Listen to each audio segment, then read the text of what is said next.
JTV, Voice of Jagyapet. నమస్కారం. వార్తలకు స్వాగతం. ముందుగా ముఖ్యాంశాలు. ఏపీ బడ్జెట్ సమావేశాల్లో పాల్గొన్న సీఎం చంద్రబాబు నాయుడు పలు అంశాలపై వివరణ.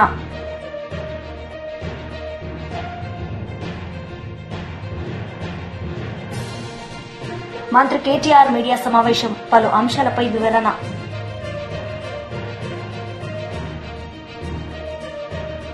ఏపీ బడ్జెట్ సమావేశాల్లో సీఎం చంద్రబాబు నాయుడు పాల్గొన్నారు. ఈ సందర్భంగా ఆయన ప్రసంగించారు. 2544 కోట్లు ఈ రెండు కూడా చేసే పరిస్థితికి వచ్చా. అంటే ఆ దిశ ఇవన్నీ మీరు చూసిన తర్వాత దగ్గర 50,000 కోట్ల రూపాయలు ఒక పక్క, ఇవి చూస్తే ఇంకొక 50,000 వినియోగదారుల పైన కానీ వ్యవస్థ పైన వేసిన భారం మీరు చూస్తే 1,00,000 కోట్ల రూపాయలు అదనంగా భారం పడిందంటే ఈరోజు ఒక వ్యవస్థలో మనం అందరం గుర్తుపెట్టుకోవాల్సిన అవసరం ఉంది. వచ్చినప్పటికీ కరెంటు కోతలుంటే అవన్నీ స్ట్రీమ్ లైన్ చేశాం. నేను ఒకటే హామీ ఇస్తున్నా, ఇక్కడే చీఫ్ సెక్రటరీ గారు ఉన్నారు, పవర్ ఆయన చూస్తున్నారు, మొన్నటి వరకు ఉన్నారు పవర్ సెక్రటరీగా. ఒకటే హామీ ఇస్తున్నాం, ఎట్టి పరిస్థితిలో ఎక్కడా లో వోల్టేజ్ కూడా లేకుండా నిరంతరం అనుకున్న లక్ష్యాలకు అనుగుణంగా పవర్ ఇచ్చే బాధ్యత ఈ ప్రభుత్వం తీసుకుంటామని కూడా హామీ ఇస్తున్నాం. రెండో విషయం కూడా చాలా స్పష్టంగా చెప్తున్నాను, కరెంటు ఛార్జీలు తగ్గించిన మాకు వారసత్వంగా కొన్ని సమస్యలు వచ్చాయి, చాలా సమస్యలు వచ్చాయి, కొన్ని కాదు. నేను ఒకటే మాట చెప్పాను, ఈరోజు నేను 4వసారి ముఖ్యమంత్రి అయిన తర్వాత ప్రతి ఒక్క వ్యవస్థలో కూడా చూస్తే అంతుబట్టనటువంటి సమస్యలు వచ్చాయి. ఇంకొక పక్కన ఈ వ్యవస్థను మీరు చూస్తే 30 ఏళ్లుగా నాకు మనసుకు దగ్గరుండే డిపార్ట్మెంట్ ఇది. ఐఏఎస్ ఆఫీసర్లు చేయలేమంటే ఆ రోజుట్లోని రమాకాంత్ రెడ్డి గారు ఉండేవారు. నా వల్ల కాదు సార్ అంటే, నీకెందుకు, నేనున్నాను, నేను చేస్తానని చెప్పి కూర్చొని పెట్టుకొని బాధ్యత తప్పచెప్పి ఎప్పటికప్పుడు గైడ్ చేసేవాడిని. కడాన రేచల్ చటర్జీ ఉండేది. లేదు సార్, అది టెన్షన్ డిపార్ట్మెంట్, నా వల్ల కాదు, నా ఆరోగ్యం బాగాలేదంటే నేనేదో కేరళకు పోతున్నాను. మంచి ఆఫీసర్లు కాబట్టి నేను ఒకటే చెప్పాను, మీరు ఉండాల్సిందే తప్పదని, కావాలంటే మీరు ఏమైనా చేయండి అని అలాంటి వాళ్ళని పెట్టి స్ట్రీమ్ లైన్ చేశాం.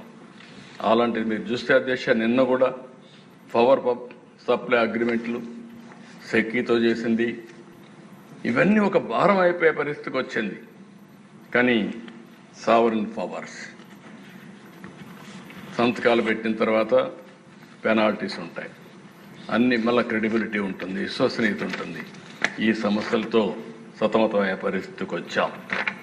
అయితే నేనేదో ఇవన్నీ చెప్పి తప్పించుకోవడానికి సిద్ధంగా లేను.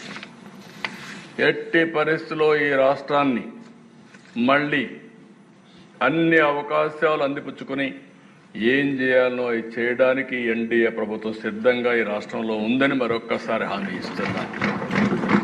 అందుకనే అధ్యక్ష, ఈరోజు ఇక్కడుండే మెంబర్స్ అందరినీ కోరుతున్నా, ఎప్పటికప్పుడు కొత్త అవకాశాలు వస్తాయి. ఈరోజు పవర్లో ఊహించని అవకాశాలు వచ్చాయి, విజువలైజ్ చేసే అవకాశాలు వస్తాయి. లేకపోతే అర్థం కాకపోతే అఘాతంలోకి వెళ్ళిపోయే పరిస్థితికి వస్తాం. దానికి కారణం గ్రీన్ ఎనర్జీ. ఈరోజు అధ్యక్ష, గ్రీన్ ఎనర్జీ మీరు చూస్తే గ్లోబల్ వార్మింగ్ పెరిగింది. ఏదైతే గ్లోబల్ వార్మింగ్ పెరిగిన తర్వాత ప్యారిస్లో అగ్రిమెంట్ కూడా చేశారు. దీని ప్రకారం మన ప్రధానమంత్రి గారు కూడా ఇండియా లీడ్ చేస్తామని ముందుకు వచ్చారు, ఒక హామీ ఇచ్చారు. దీని ప్రకారం మీరు చూసినప్పుడు solar, wind, pumped storage, hydel, ఇంకా ఉండే రెన్యూవబుల్స్, బయోఫ్యూయల్, ఇంకొక పక్కన బ్యాటరీ, ఇవన్నీ కూడా ఉపయోగించుకొని స్మార్ట్ గ్రిడ్ టెక్నాలజీస్ కూడా ఉపయోగించి ఏ విధంగా చేయగలుగుతాం, దీనికి ఒక ఎక్సర్సైజ్ చేస్తున్నాం. ఈరోజు మీరు ఒకసారి చూస్తే అధ్యక్ష, నేను కొత్త 10 ప్రిన్సిపల్స్ పెట్టినప్పుడు ఒక ప్రిన్సిపల్ పెట్టాను, cost optimisation, energy and fuel అన్నాను. అంటే ఈరోజు కరెంట్ అనేది అసెంబ్లీ సమావేశాల్లో మంత్రి కోమటిరెడ్డి వెంకటరెడ్డి పాల్గొన్నారు. ఈ సందర్భంగా ఆయన ప్రసంగించారు. మహిళలు ప్రయాణం చేస్తున్నారు చూస్తలేవా? 50 లక్షల కుటుంబాలకు 200 యూనిట్ల వరకు ఉచితంగా ఈ రోజు కరెంట్ ఇస్తున్న మాట వాస్తవం కాదు. ఒక ఇంటికి 600-700 అంటే సంవత్సరానికి 7,000 రూపాయలు ఇలా మిగులుస్తున్నాం. ఇంకా చేసే కార్యక్రమాలు ఉన్నాయి. ఇప్పుడే మా సోదరుడు చెప్పినట్టు, శ్రీనివాస్ గారు చెప్పినట్టు 21 కోట్లు మన జిల్లాలో ఎన్ని వచ్చిన లెక్క వెళ్తే ఆ సభ్యునికి 2 లక్షల లోపు మీరు లక్షాలని చెప్పి 5 ఇన్స్టాల్మెంట్లో ఇస్తే 20,000 వడ్డీకి సరిపోయిన అధ్యక్ష. అంటే 15 నెలల్లో ఇన్ని చేసిన వాళ్ళం. మాకు ఇంకా 3-4 సంవత్సరాల సమయం ఉన్నది. ఇవన్నీ చేసి చూపిస్తాం. తొందరగా పడతాం. అసలు నువ్వు దళిత ముఖ్యమంత్రి కానీ ఇన్ని లక్షల మంది దళితులు మోసం చేసి ఇలా బీసీ కులగాలను చేస్తే కేసీఆర్, కేటీఆర్, హరీష్ రావు పార్టిసిపేట్ చేయలే. అంటే మీకు ప్రజల మీద ప్రేమ లేదు. అధికారం కోసం తప్పుడు వాగ్దానాలు, 1,00,000 వాగ్దానాలు ఇచ్చును. నీవిచ్చిన వాగ్దానాలు సగం అయిపోయాయి. మిగిలినవి కూడా చేసి చూపిస్తాం. తొందర వరకు నువ్వు పోయి రైతుల దగ్గర కాదు, రైతుల కోసం ఎవరేం చేసిండు, నారాయణ డ్యామ్ ఎవరు కట్టిను, శ్రీరామ్ సాగర్ ఎవరు కట్టిను, శ్రీశైలం ఎవరు కట్టిను, SLBC ఎవరు కట్టిను, కల్వకుర్తి ఎవరు కట్టిను, నెట్టెంబాడి ఇవన్నీ చెప్పాలని చాలా ఉన్నాయి. గవర్నర్ ప్రసంగం మాట్లాడితే మంచిదని గౌరవ సభ్యుడికి సలహా ఇస్తున్నా. మీరు చెప్పాలంటే చాలా ఉన్నది. ఫీజు రియంబర్స్మెంట్ బకాయిలు చెల్లించాలని, నిరుద్యోగ భృతి హామీ నెరవేర్చాలని కోరుతూ మండలిలో తీర్మానం కోరితే ఈ ప్రభుత్వం ఒప్పుకోలేదని ఎమ్మెల్సీ వరుడు కళ్యాణి అన్నారు. దానికి నిరసనగా వైఎస్సార్ కాంగ్రెస్ సభ్యులు నిరసన తెలియజేస్తుంటే మార్షల్స్ ను తీసుకొచ్చి మమ్మల్ని అడ్డుకున్నారని ఆవేదన వ్యక్తం చేశారు. పేద విద్యార్థుల ఉన్నత చదువుకు ఈ ప్రభుత్వం తూట్లు పొడుస్తుందన్నారు. వాయిదా తీర్మానం కోరడమైంది. దాన్ని ప్రభుత్వం ఒప్పుకోలేదు. దానికి నిరసనగా మేమందరము కలిసి, సభ్యులందరూ కలిసి నిరసన తెలియజేయడం జరిగింది. వాళ్ళు ఎంత ఘోరంగా అంటే మేమున్న సభ్యుల కంటే డబుల్ మార్షల్స్ ని తీసుకొచ్చి మమ్మల్ని అడ్డుకోవడం జరిగింది. దీనికి నిరసనగా మేము వాకౌట్ చేసి బయటకు వచ్చేసాము. నిజం చెప్పాలంటే మీ అందరికీ తెలుసు, ఎన్నికల టైంలో యువతని, నిరుద్యోగుల్ని ఇంటికొక ఉద్యోగం ఇస్తానని 20 లక్షల ఉద్యోగం ఇస్తామని చెప్పారు. అంటే ఈ సంవత్సరానికి 4 లక్షల ఉద్యోగాలు ఇవ్వాలి. ఈ కూటమి ప్రభుత్వం అధికారంలోకి వచ్చిన వెంటనే ఇచ్చేస్తామని చెప్పారు. 10 నెలలు కావస్తూ ఉంది. ఒక్క ఉద్యోగం కూడా ఇవ్వని పరిస్థితి మనం చూసాం. అలాగే ఫీజు రీఎంబర్స్మెంట్ బకాయిలు 5 క్వార్టర్స్ లో పెండింగ్ ఉన్నాయి. అంటే 3,900 కోట్లు ఈ రోజు పెండింగ్ ఉన్నాయి. అలాగే వసతి దీవెన బకాయిలు 1,100 కోట్లు బకాయిలు ఉన్నాయి. ఈ రోజు తీసుకుంటే కాలేజీల్లో హాల్ టికెట్స్, ఎందుకంటే ఎగ్జామ్స్ టైం కాబట్టి హాల్ టికెట్స్ కోసం పిల్లలు కాలేజ్ దగ్గరికి వెళ్తే ఫీజులు కడితేనా హాల్ టికెట్స్ ఇస్తామంటున్నారు. అందువలన పేరెంట్స్ అప్పులు చేసి ఫీజులు కట్టే పరిస్థితి ఉంది. ప్రభుత్వానికి కనీసం కనికరం లేదు. మీ అందరికీ తెలుసు, ఆ రోజు వైఎస్ఆర్ గారు ఫీజు రియంబర్స్మెంట్ అనే పథకాన్ని ప్రవేశపెట్టారు. ఎందుకోసం?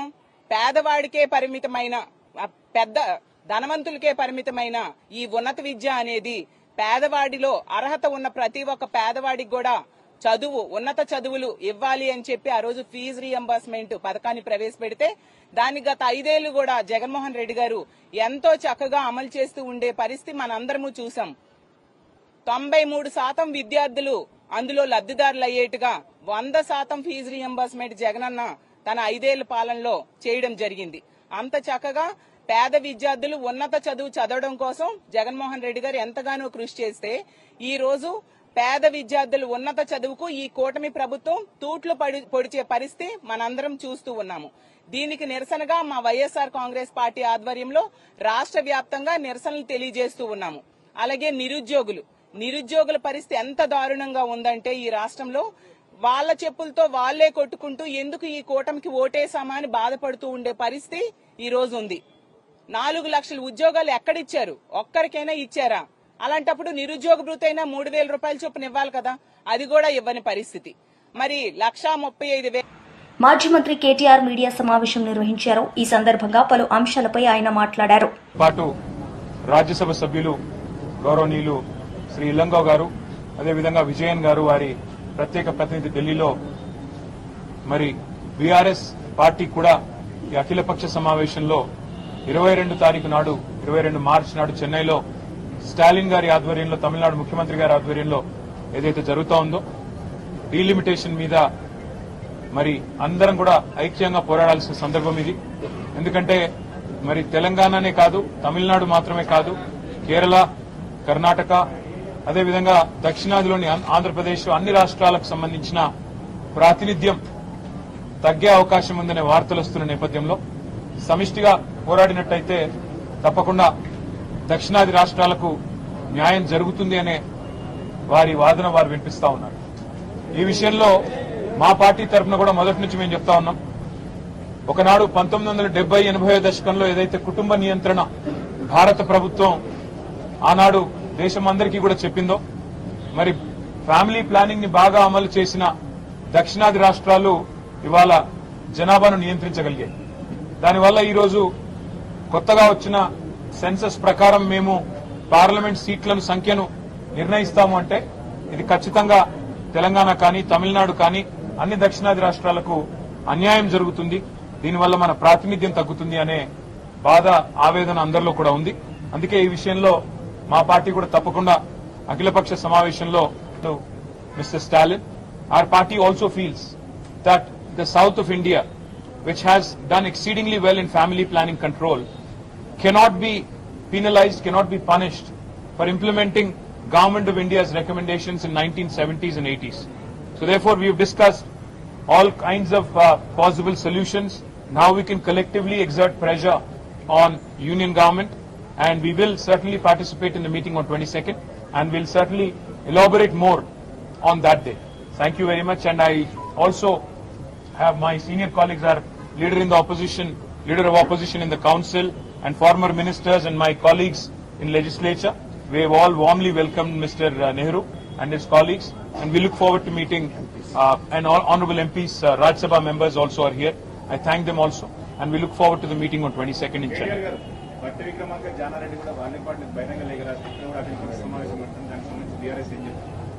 బట్టి విక్రమార్క గారు రాస్తారా, రాయబోతున్నారా? మాకైతే ఇప్పటివరకు సమాచారం లేదు. తమిళనాడు ప్రభుత్వానికి సంస్కారం ఉంది కాబట్టి ఇక్కడ దాకా వచ్చి ఆహ్వానించారు. మరి తెలంగాణ ప్రభుత్వం యొక్క సంస్కారం ఏందో చూడాలి. ఎందుకంటే ఇవాళ మమ్మ గొంతు నొక్కి మమ్మల్ని రోడ్డు మీద పారేశారు. ఎంత సంస్కారం ఉందో చూద్దాం.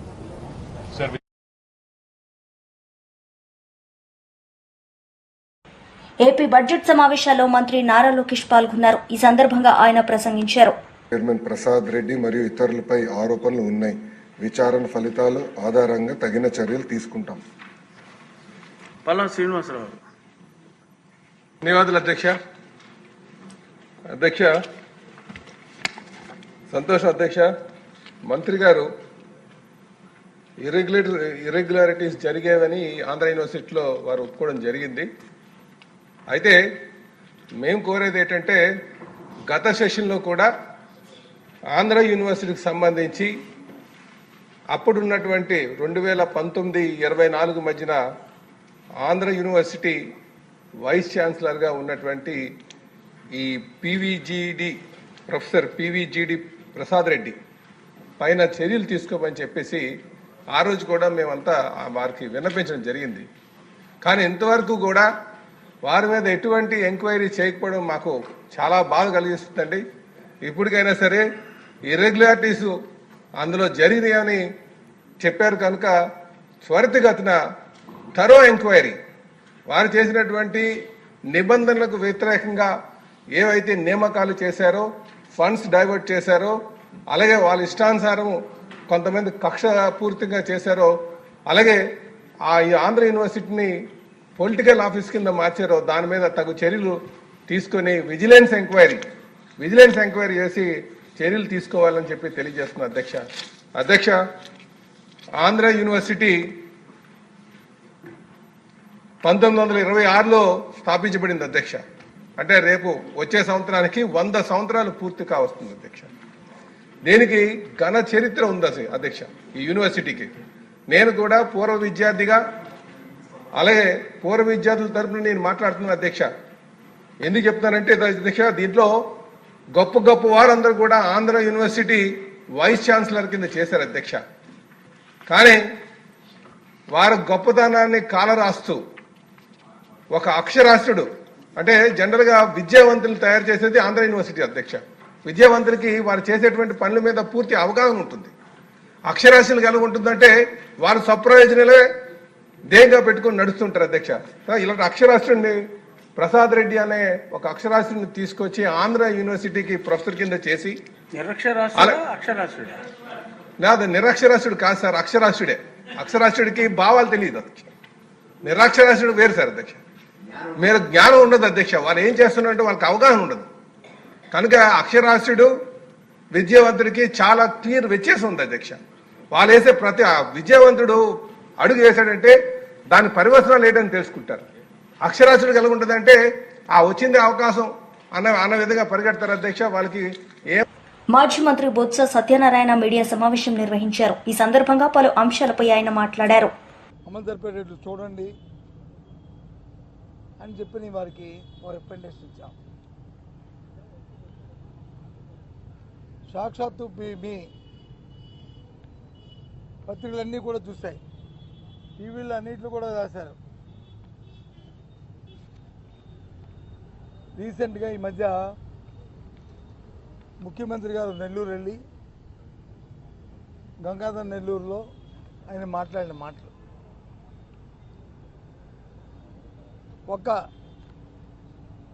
ఏ పని చేసినా సరే తెలుగుదేశం పార్టీ వాళ్ళకే చేయండి, వైసీపీ పార్టీ వాళ్ళకి చేయొద్దు, చేస్తే పాముకి పాలు వేసి పోషించినట్టే. కాబట్టి నేను చెప్పిన వర్కర్స్ చెప్పిన నేపథ్యం దయచేసి ఆలోచించమని కోరుతున్నాను. ఎవరైనా బెనిఫిషరీ ఉంటే బెనిఫిషరీకి పార్టీలు ఉండవు, బెనిఫిషరీకి వర్గాలు ఉండవు. బెనిఫిషరీకి ఏదైతే ప్రభుత్వం నిర్దేశించిన పారామీటర్స్ ఏవైతే ఉంటాయో వాటి వరకే చూసి ఆ పారామీటర్స్ కానీ సరిపోతే ఆ రకంగా వారిని లబ్ధిదారుడిగా చేకూర్చడం అనేది భారత రాజ్యాంగం ఇచ్చిన హక్కు. అలా కాకుండా ఆయన ప్రమాణ స్వీకారం చేసిన ఓతికి దానికి వ్యతిరేకంగా చట్టాన్ని చేతిలో తీసుకుంటూ కాన్స్టిట్యూషన్ వైలేషన్కి పాల్పడుతున్నారు చంద్రబాబు నాయుడు గారు, ముఖ్యమంత్రి గారు, వారి తాలూకా క్యాబినెట్ అంతా కలిపి. వారితో పాటు బ్యూరోక్రసీ మొత్తం అందరూ కూడా ఈ విధంగా వారి పరిపాలన సాగుతుంది. కాబట్టి మీ ప్రభుత్వంలో మీ ఇంటర్వెన్షన్ అవసరం గవర్నర్ గారు అని చెప్పి వారికి ఈరోజు మేమందరం విన్నవించుకున్నాం. ఎప్పుడు కూడా దేశ చరిత్రలో స్వాతంత్రం వచ్చిన తర్వాత మన రాష్ట్రమే కాదు ఏ రాష్ట్రంలో కూడా రాజకీయాల్లో ఉన్న ఏ నాయకుడు కూడా ఈ రకమైన పదాలతోని ఈ రకమైన భాషతోని ఎవరు కూడా ప్రయోగం చేస్తూ పరిపాలన చేయలే. మేము ఒకటే అడుగుతున్నాం సూటిగా, ఆంధ్ర రాష్ట్రంలో ఏ రాజకీయ పార్టీ అయినా సరే ఆ పార్టీకి ఉన్న సిద్ధాంతాల ప్రకారం, ఆ పార్టీకి ఉన్న విధానాల ప్రకారం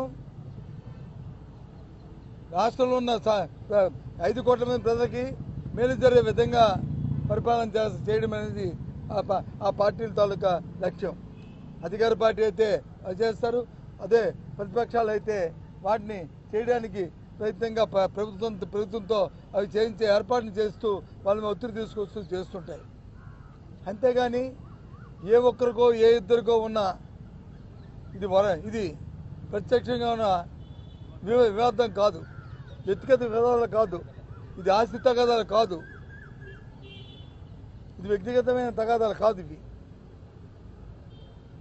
ఆ ఫండమెంటల్ వాల్యూస్ని పక్కన పెట్టి, ఆ ఫండమెంటల్ ఇష్యూని పక్కన పెట్టి ఇవాళ ఈ రకంగా మాట్లాడడం అనేది, రాజ్యాంగ భద్రైన వ్యక్తులు మాట్లాడడం అనేది చాలా దురదృష్టకరమైన విషయాన్ని మరి గవర్నర్ గారి దృష్టికి తీసుకొచ్చాం. కాబట్టి ఇక్కడ ఉన్న మీ ద్వారా కూడా ఈ విషయాన్ని మీకు తెలియజెప్తూ రాష్ట్ర ప్రజానికానికి అందరూ కూడా ఆలోచించమని కోరుతున్నాను. ఇది ధర్మమా? పేదవాడికి వచ్చి పార్టీ అంటగొట్టి వాడికి ఇబ్బంది పెట్టడం అనేది న్యాయమా?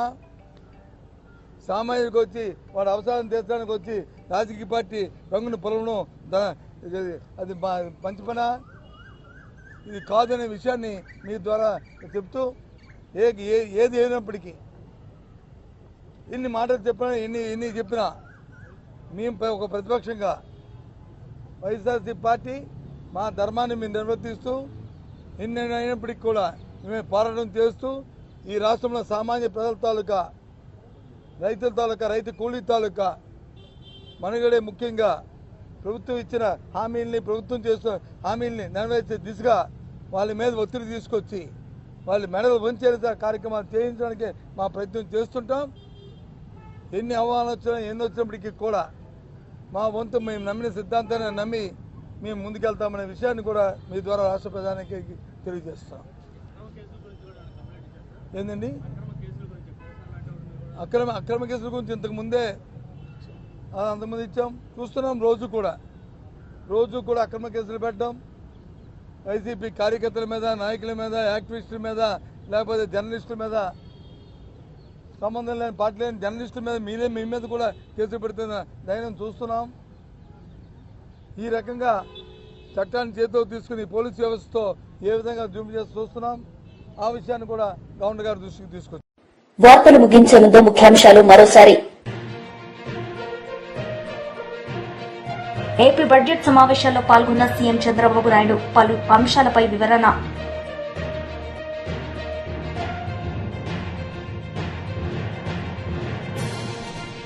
మంత్రి కేటీఆర్ మీడియా సమావేశం, పలు అంశాలపై వివరణ.